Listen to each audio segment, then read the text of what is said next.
नमस्कार.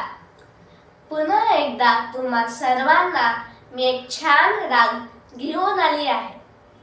या रागाचं नाव जे आहे ते थोडं अनोखी आहे, पण हा राग खूप छान आहे आणि त्या रागाचं नाव आहे राग कालिंगडा. पहिल्यांदा जेव्हा मी हे जे आता वाजवलं ते तुमच्या डोक्यात नक्कीच म्हणून भैरव आला असणार. हो, बरोबर. हा राग जो आहे तो भैरव ठाटातून उत्पन्न होतो. या रागाचे जे आरोह अवरोह आहे ते सेम ॲज भैरव मधले आहेत, ज्यात रे आणि ध कोमल आहेत. या रागाचा प्रहर आहे रात्रीचा शेवटचा प्रहर आणि जाती आहे संपूर्ण. वादी आहे प व संवादी आहे सा. तर चला आपण या रागाचे आरोह अवरोह बघूया.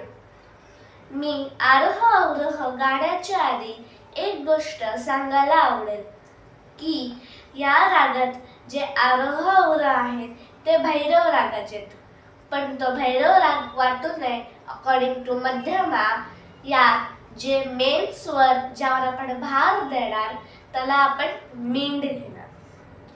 चला आपण सुरू करूया. सा सा सा रे ग म प ध नि सा सा नि ग प म ग रे सा. आता मी इथे सांगते की आताचे जे आरोह अवरोह गायले ते पॉज घेऊन गायले आत्तासाठी, म्हणजे ते समजावे की मी कुठल्या स्वरांवर जास्त भार दिलाय, म्हणजे तो कालिंगडा राग वाटेल. आणि ते स्वर म्हणजे रे, म, ग व ध. हे लक्षात घेतलं आपण की रे आणि ध हे कोमल स्वर आहे. ठीक आहे. तर आता या रागाची आपण पकड बघूया आणि पुढच्या व्हिडिओमध्ये सर्व घेऊ. तर आता पकड बघू.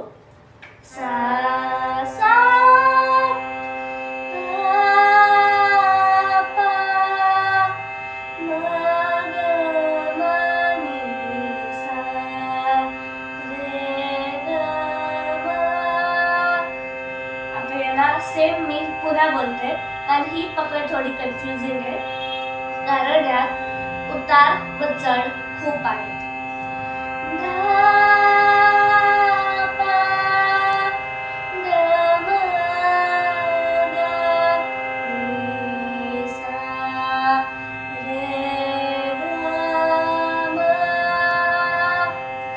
तिथे मी एक ट्रिक देते कळण्यासाठी की जो चढ उतार आहे तो तुम्ही बरोबर करू शकता डायरेक्ट स्वर लावून. कसं काय, तर तुमच्या दररोजच्या स्वर साधनामध्ये रॅन्डम स्वर गाव, जसं धा नि सा असा जो चढ उतार आहे तर तो तुम्ही स्वर साधनामध्ये रॅन्डम करून तो तुम्ही करू शकतात प्रॅक्टिस.